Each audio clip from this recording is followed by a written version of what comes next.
En 1250, l'effondrement du Saint-Empire est une aubaine pour les villes d'Italie qui peuvent accélérer leur développement. On a déjà pas mal parlé de Pise, qui a connu son apogée dès le XIIe siècle. Celui de Venise démarre à l'occasion de la 4e croisade, qui lui a permis de constituer un véritable empire maritime basé sur le commerce. Le périple du marchand Marco Polo, qui atteint la Chine en 1271, en est la plus belle illustration. Son voyage, permis par l'immensité des empires mongols, est comme un avant-goût des grandes explorations de la Renaissance. À cette époque, Venise s'agrandit fortement sur la mer. La basilique Saint-Marc connaît de larges embellissements, tandis que le palais des Doges est construit au siècle suivant.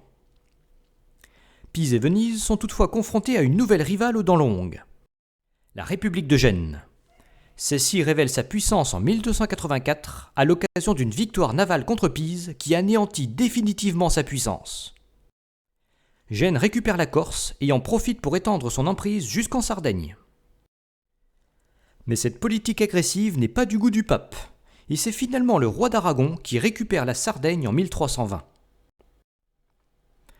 En parallèle, Gênes se met à concurrencer Venise en Orient. Dès les années 1260, elle profite des divisions entre Grecs et Latins pour récupérer quelques îles en mer Égée et fonder de nombreux comptoirs sur la mer Noire. On notera que c'est l'un de ces comptoirs qui deviendra le point de départ de la peste noire en 1346. Venise et Gênes se livrent alors à des guerres incessantes qui ne s'achèvent qu'en 1381 par le traité de Turin.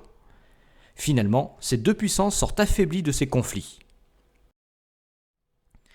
Ça profite à deux villes davantage tournées vers l'intérieur des terres. Milan d'abord, qui reste la plus grande ville d'Italie et s'érige en duché en 1395. Et Florence, bien sûr. Avec la ville de Sienne voisine, c'est là qu'on voit les premiers balbutiements de la Renaissance dès la fin du XIIIe siècle, notamment avec Giotto en peinture. En littérature, on trouve Dante, puis Pétrarque et Boccace. Cette époque voit aussi la construction du Duomo qui s'échelonne tout au long du XIVe siècle.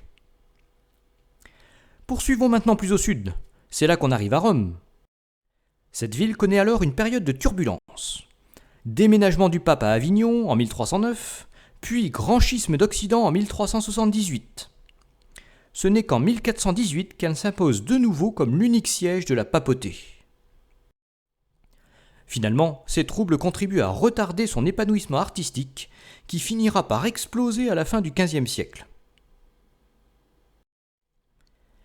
Il reste à terminer par Naples, devenue en 1266 la capitale d'un royaume dirigé par des Français.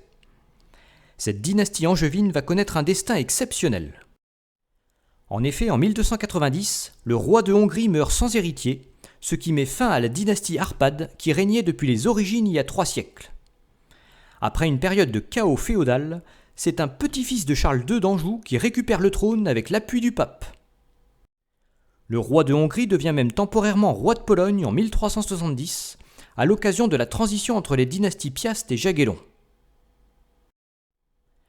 Sur cette carte, on a représenté tous les pays dirigés par des Capétiens. Si on ajoute les autres dynasties d'origine française, on voit bien les conséquences du rayonnement de la France. Finalement, l'absence d'héritier met fin à la dynastie angevine en Hongrie en 1386, puis à Naples en 1435. Le roi d'Aragon, déjà maître de la Sicile, en profite pour récupérer ce royaume avant de le donner à l'un de ses fils. Cet événement sera l'une des grandes causes des guerres d'Italie à la Renaissance. Si en Italie on voit l'émergence d'un nouveau monde, à Byzance c'est exactement l'inverse. Ce sont les Ottomans qui vont mettre définitivement fin à l'Empire romain.